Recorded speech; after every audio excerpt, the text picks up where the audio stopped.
Hi, I'm Diana Montford, the world's first transgender television journalist. It's on the internet. Look it up. And then it must be true. Of course. Anyway, no, I really am. But who had a continuing talk show as opposed to a one-shot, But anyhow, 36 years now on the air. Born male became female. I have to say that because we need our history. We transfer. My guest is, of course, our wonderful friend, Alina Adams, who really is a one-person publishing house. She writes everything. And she is going to talk about her wonderful books about, she writes mysteries about the professional ice skating world. And that is unique to her, I believe. It is. It was the first series. We did figure skating. We did it right at started in 2002, ended in about 2007 for the paperback versions, which we can show. We have Murder on Ice, On Thin Ice. This is out of order, so, okay, wait, I can do this. Okay. Axel of Evil, Death Drop, Ooh. and Skate Crime. Oh, Skate Crime. Skate Crime. Oh. But you're the only one who's actually got it. When I first pitched that title, people were like, what does that mean? I'm like, Skate Crime, Hate Crime. No? Okay. So those, we did them in paperback from 2002 to 2007. And then I got the rights back to them from Berkeley, who had been the publisher, and I turned them into enhanced ebooks. Now, let me tell you what those are. Okay. They're not just ebooks, but because when you write about a visual sport like figure skating Right. or anything, or dance or anything, you Sure. can use all the words in the world. Right. It's still not really going to convey it. So I set up a partnership with the Ice Theater of New York, which is a group right here in New York. They're at a Chelsea Piers. Oh. And they gave me access to their video library. Ooh. So what I was able to do is I was able to find real skating performances that matched the characters I had described in the books, and I put them in as part of the story. So you can read, and you're reading along, words, and then you come to a link, and you click a link, and you can watch the skating performance. That's great. You know Vera Wang, the designer? Yes. I've met her at many an Ice Theater event. Oh, She's a big wonderful. friend of Ice Theater of New York. Oh, she used to be a figure skater. Yes, she did. She did. So we're recording this while the Olympics are going on. Well, by the time this episode airs, they will be over, but that's We're okay. shooting this on February 17th, 1926. 1926. That would be fun. We're time travelers, Yes. too. So, and what I thought would be fun to talk about is what you see on TV is such a tiny sliver of what actually goes on behind the scenes. And tell us how you know this because of your wonderful work history. Well, I have worked for ABC Sports in their figure skating department. I've worked for ESPN. I've worked for TNT. I worked for NBC. I've worked on amateur shows like the Olympics, like the World Championships, like the National Championships, and I've worked at professional shows as well. Were you ever a figure skater? No, I don't like falling down. Oh, okay. So, but my young... Then why are you on this show? I like the spoiler. Oh, there you go. So actually, my younger brother was a competitive ice skater, and I would drive him around. And you pick up things just by being around. Don't sit on the toilet seat. That is something I need to go back in time and tell myself. Yes. Good thing we're time travelers. Hello. So this is something that I learned, and then when I went to work for ABC Sports, I had two things going for me. A, I knew about skating, but B, I also spoke Russian. Because I was born in the former Soviet Union, so I was able to bring sort of a value add. As you know, if there's one thing in TV, if they can pay one person to do 17 jobs, they definitely will. So that's what I did, and that's how I ended up going around. I was at the Nagano Olympics in 1998. I was at the World Championships. I believe there was one in Canada. There was another one in Lausanne, Switzerland. Now, you were, and you went to all those places? I did.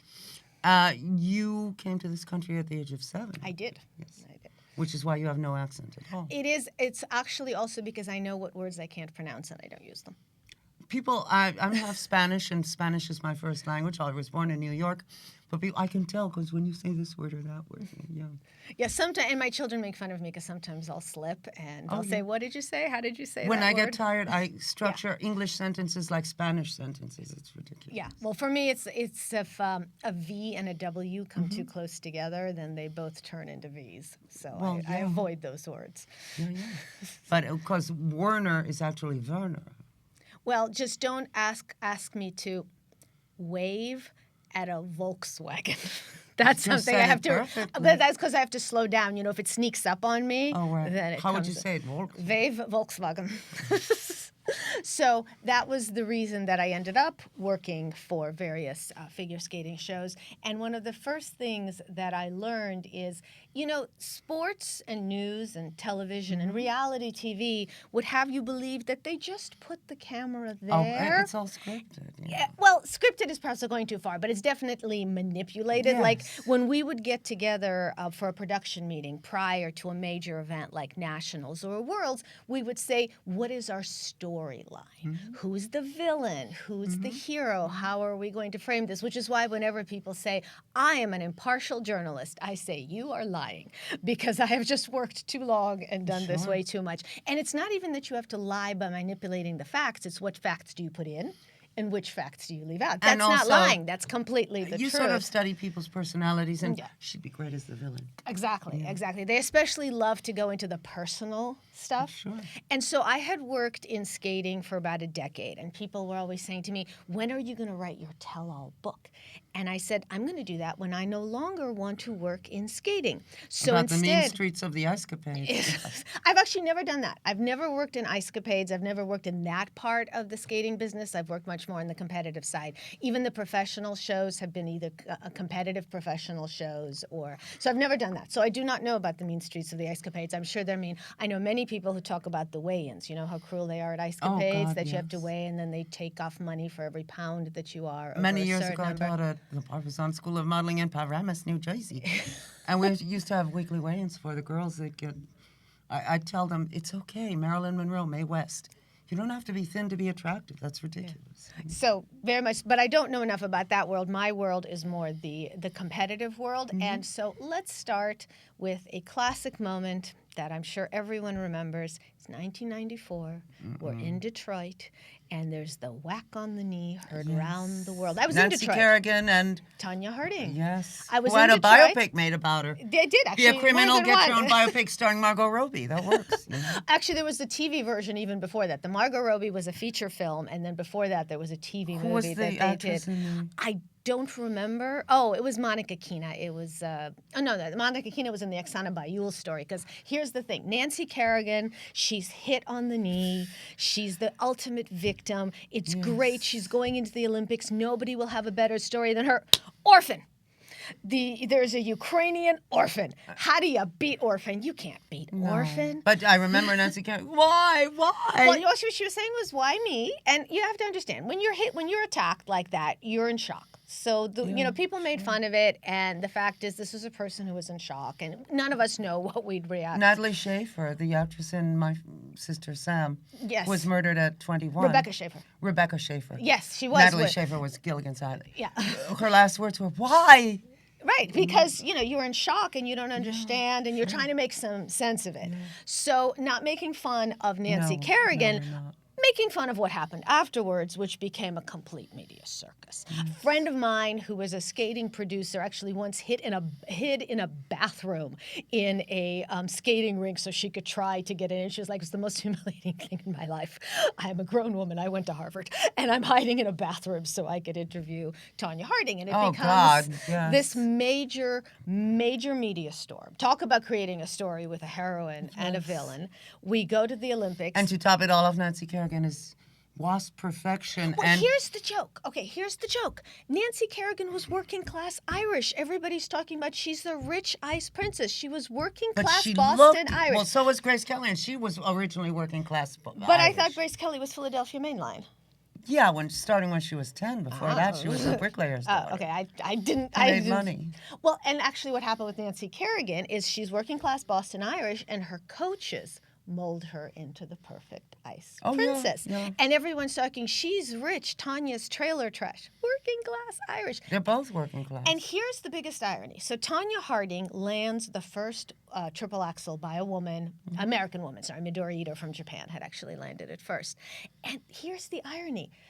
Tanya Harding, on her best day, could beat Nancy Kerrigan hands down. The fact that she even thought, that she needed to do it rather than actually, I don't know, practice, is a little bit ironic. But wasn't it her boyfriend who said, get Nancy, get Nancy? You know what? I wasn't there. I will tell you, I was in Detroit. And when Nancy was hit on the knee, all of us were joking, ha ha ha, Tanya Harding did it, because it seemed we weren't serious. Yeah. We were kidding. We didn't realize, and I remember I was there and I had called my parents at the end, like maybe at the end of it, and just, to let them know I was alive. And I said, I don't know if you heard, we had this little incident here. And they're like, little incident? It's all over the media. World. Those of us in the arena didn't realize it because, you're so tunnel vision and you're focused on that. So we had no idea it had become an international story. And that's when skating really explodes. I mean, yes, there was Dorothy but it Hamill. made it really popular and very dynasty-ish with bangs on the knee. And, Well, also remember, it's a perfect storm. It comes right with the 24-hour news cycle with CNN and all of that. So it's a perfect marriage. All that started then. Yeah, we'd had Ice Princesses. We had our Peggy Fleming. We But, had our she was Dorothy lovely, Hamill. We Peggy had Fleming. Janet Lynn. We had all of that, but we didn't have a 24-hour news cycle, and we didn't have a villain. Yes. And now we have a villain, and now we have a story. Lovely Nancy Kerrigan versus, overdone, badly bleached blonde Nancy. Tanya. And they made a movie and all sorts of things. So that is sort of when skating explodes. And then I start working in skating, and then I do the 1998 Olympics. And then, as I always tell people, so I'm traveling all around the world, and then I have children. Children kind of knock you down to a place. Travel, You can, they're just not very happy about it. So I start doing more stuff from home, and then we have the 2002 Olympics in Salt Lake City, where two things happened for me. Let's talk about me, since I'm the one here and they're not. Of course. So first, I had written a book. I won't hit you on the knee, I promise. Well, maybe at the end, and then we can see what my reaction Depends is. on how good you are on Well, the show. because as I said, none of us know how we'd react in such This a is situation, such a- so we now have to run. We have to run the simulation. We're all living in a simulation. So The Matrix. I took the red pill. How about you? Okay. I got that reference. Yeah, I know you did. So You're where one we of are. the smartest people I've ever met. For real. Thank you. As are you. I was actually saying to someone, I think I want to be you when I grow up, Oh, because thank you know something about everything. I don't think this is our third interview. I don't think there's anything I've brought up that you haven't known. Well, thank you.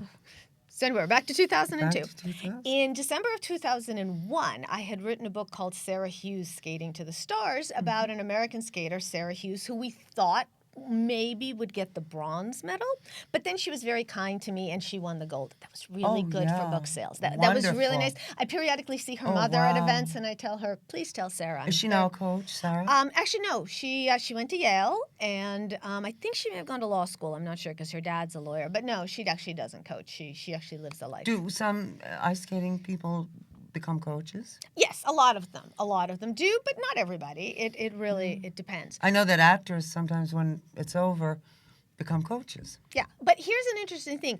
Great champions aren't necessarily great coaches. Oh, no, and I've had this explained to me. It's because usually if you're a phenomenal athlete, a lot of what you do is instinctual. You can't explain how you do what you do. Sort of like acting, yeah. Yeah, exactly. And it's very much from the gut. And so you can't really teach because you can't explain how you managed to You do also what have you to be did. sort of a narcissist, which doesn't give you a giving personality. There are some coaches. For instance, Carol Heiss Jenkins, who was an Olympic champion, married another Olympic champion, Hayes Jenkins. She's a coach. But when you think of the big names in skating, when you think of Peggy Fleming, when you think of Dorothy Hamill, when you think The of haircut heard round the world. well, and you didn't even have to get hit on the knee for it. There so you she go. figured she was short and sassy. Yeah. As opposed to long and silky. Yes. I guess. And or even think, the men, if you think of, Brian Boitano and people like that, they're not necessarily well, they're not interested in coaching for one thing, but for another thing, what they do is such a gift, and you can't teach a gift. Do they make a lot of money? It depends. It's actually interesting. There was a time when you had to be amateur right up until the Olympics, Right, yes, and no, I then know you that. cashed in on your endorsements and other Exactly, things. yeah. The ISU, the International Skating Union, changed the rules, so now skaters can earn money as they're coming up. They can have endorsements as they're coming up. Yes, absolutely, because before that, all the money was really either coming out of your parents' pockets or Exactly. sponsors. Or you had a shit job at McDonald's. But even that wasn't going to. Here's the thing: the shit job at McDonald's would maybe cover your living expenses. expenses, the kind of money that you need to spend to skate competitively, you need to have either sponsors or there's a lot of coaches who will How do take they on get sponsors? corporations who want you Are they to. willing to sponsor? Would an ice skating company who makes ice skates, would they be willing? You'd need something bigger than that. You usually need like a Campbell's soup or And why things would like they? that. Why would they sponsor? Oh, ice because skating? they love putting their names on the banners Like of the Trump, boards. okay. Yeah, this is so predates them. This started from when Trump was just a Oh, yeah. millionaire with golden Yes, faucets. I there don't you know. go. And I'm really not up on my Trump lore, so that's Three not good. Slavic whores ago, yes. So basically, in No 2002, not Slavic. We've discussed this. I'm sorry. Yes. 2002, we have a scandal in the pairs competition in that they believe, and I use they broadly because here's where the media really comes in, is the Russian couple. So remember we talked about stories. So here is the Russian couple, okay? She's skating with her former partner. He hits her on the side of the head. The blade we kind of called her blade head backstage. So, shattered skull. Yeah. The whole thing has a stroke because of the blow. Yeah, and she was very young. So, has to come back from all of that. Skates with her new partner with whom she's also romantically involved. Beat that. The Canadian couple, only romantically involved. Cute. They skate to Love Story. They throw snowballs. Oh, please. It's very adorable. Love Story. But no way. It's not going to win. It's not going to beat Bladehead. It's just not. I'm sorry. So the Russians win. The Canadians are second. And now the media begins beating its drums. It's unfair. It was stolen. The fix is in. The French judge made a deal to give the French couple the bronze medal so that she would give the gold to the Russians. It's not impossible. It's not impossible, but here's a question that I always ask. If the judges are right when you win, are they always wrong when you lose? Because the fact is, this same panel, you won last week, you lost this week. Then it was fixed, but now it's not. Yeah. So that is fabulous because the media is now really stoking the outrage. And in fact, so this is interesting. So the editor who had done Sarah Hughes' Skating to the Stars with me, she told me she wanted to do a figure skating mystery. Right. So I sent her a pitch. In book publishing, you do a proposal. And I suggested a story that was set at the World Championships in Russia. Because, write what you know. I figured I'd go with that. Sure. She said, well, American readers don't really like reading things that happen in other countries. They like more domestic stuff. So I sent her another proposal, which is about an American skater who gets kidnapped and there's a mystery why. And we're playing around with it. But then, after the judging scandal happened, so after weeks of us going back and forth on a proposal, I literally sent her an email with one sentence. And it says, the judge who gave the gold to Russia's dour ice queen over America's perky ice princess is murdered. And she emails back, yes. And that became Murder on Ice, which actually talks a lot about the premise of, well, here's the thing in skating. It's the most interesting thing. If the same person wins over and over again, then it's fixed. But if there's an unexpected upset, then it's fixed. People, pick one. But but again, we're back to the media. So that became Murder on Ice. The kidnapped kid became On Thin Ice. The Russian World Championships became Axel of Evil. And then these are just the other two. But the main thing that's interesting to me is when I sit now and I watch the current Olympics, it's always like, what story are they trying to tell me? What story did they want me to believe? Yes, exactly. But people out there have no clue. Right. They say, oh, wow, I like her, I can't stand her. Right, and they don't even know why. They can't even put into words. But sometimes it's even a matter of how they're shot. You understand. If you shoot too tight, suddenly somebody looks scary. You go in tight. If you shoot from far away and she's hugging a stuffed animal and looking forlorn, then for some reason you're like, I want her to win. One of the problems with Tanya is that they showed her lousy self-applied makeup, blue eyeshadows all over the place, and Well, it was the 90s. Yeah. Let's be fair. I loved blue eyeshadow. Donna Mills, come on. Let's talk her. about Donna Mills' eyes. We love Donna Mills. Yes. But, and I once met Bobby Brown, who's famous for the natural look. She saw my bright blue eye. I thought she was going to die. But no, really. She was not happy. But anyhow, she's tiny, by the way. But anyhow, and she does look like Ally McGraw. That's her idol. And now we're back to Love Story. Look how everything we say comes together. Henry Mancini is upon us. What can I say? But So what?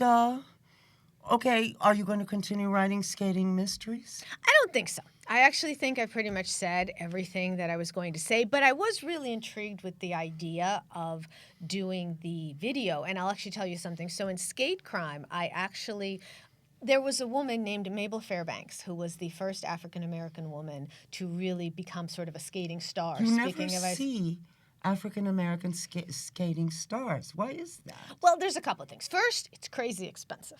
Although, as Chris Rock once did during his routine, when he explained why there were no black NHL stars, as he explained, it's cold out there.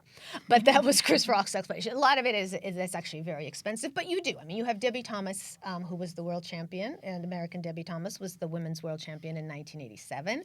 You have Syria Bonalé of France. You have, it's just not the kind of numbers that you would see because it's money. Everything. I am a big believer in everything comes down to money. Follow the money. Yes, absolutely. But Mabel Fairbanks was the first African American skating star, and I based a character on her, and that you have her skating with a white partner, which, by the way, Ty Babylonia, and Randy Gardner, who skated together, she actually was African American, but they lightened her up a lot, and they really didn't bring it up. No, that was the thing. Oh, my God. It's like they didn't hide it, but they didn't. They hid it because I didn't know. So, anyway, Ty Babylonia was, she's mixed, but of African-American background. But here's the thing. There are not a lot of pairs where you have a white man and a black woman. And Ice Theater of New York had a couple skating. That was the most serendipitous thing. Yeah. So, finding videos to match the characters. But can you use those videos in your... I mean, won't people say those are copyrighted? No. As I said, my deal is with Ice Theater of New York. Ice Theater of New York owns the copyright. But won't the skaters say, no, wait a minute, I didn't give my consent? They did, because they gave the rights to Ice Theater of New York to use their images. It's from their shows. They also put out DVDs of their shows. So, yes, everything was cleared. Everything, all the T's were crossed and the I's were dotted. So, but what was really interesting is because I wrote these books about half a decade before I went looking for video for them. So it's not like I wrote around the video. Exactly. And I got so lucky with being able to find that they had. I had no idea Ty Babylonia was African American. Yeah, she is. They really whitewashed her. That is the correct word. I have nothing to add to that verb. Outrageous. That's exactly what they did. Why would they do that? The sponsorship opportunities. Oh, and remember, because it comes back down to we money. live in a racist country, they wouldn't want an obvious African American like Ruby Dee or Diane Carroll, no matter how beautiful, because she's too dark. Right. Well, as I said, with Ty, she's mixed, and she was light skinned to begin with, but they lightened her a lot, and just never mentioned it. That is absolutely outrageous. But anyway, and don't they realize that black kids like to skate too? You know, I mean, they might like to see themselves. Well, it's different. I mean, you have to remember, Ty and Randy won the World Championships in 1979. And then, it's talking about stories. 1980 Olympics, they were the heartbreak kids because Randy pulled a groin muscle and he couldn't compete at the 1980 Olympics. Well, and also the South might go, what's that, a black woman with a white man? I don't know. Well, there's that too. But again, it comes down to what? Money. Money. That's going to be my answer to everything. Ask me anything, I'll just reply money. So, totally about Nancy Kerrigan, when I was in politics, they tried to send me to political charm school. Obviously, I was totally resistant to it and said no. No, it was just, remember we were talking about gifted, naturally gifted charm. You can't teach that. No, but they wanted me to tone it down somehow. Okay. And lots of luck with making me Grace Kelly. Have you heard the song, I think it's Dove Cameron, Too Much? If you say that I'm too much, maybe you're too little. Sorry, I'm not singing it, so we're not... No, I remember they said that eye makeup of yours is too dramatic for politics. I said, tough, I've been wearing it since I was a teenager. No, but really, but seriously, when was this? Because I'm thinking of Donna Mills and all that. That was the style. No, this was, I went into politics in the year 2000. They like beautiful men like JFK or someone, and they like women to drab it down, unless they work for the Trump administration. Oh, right, the pantsuit. Because I remember my daughter, when she ran for class president, she's like, I need a pantsuit. Well, and she was right. I was the queen of tailored suits, you know.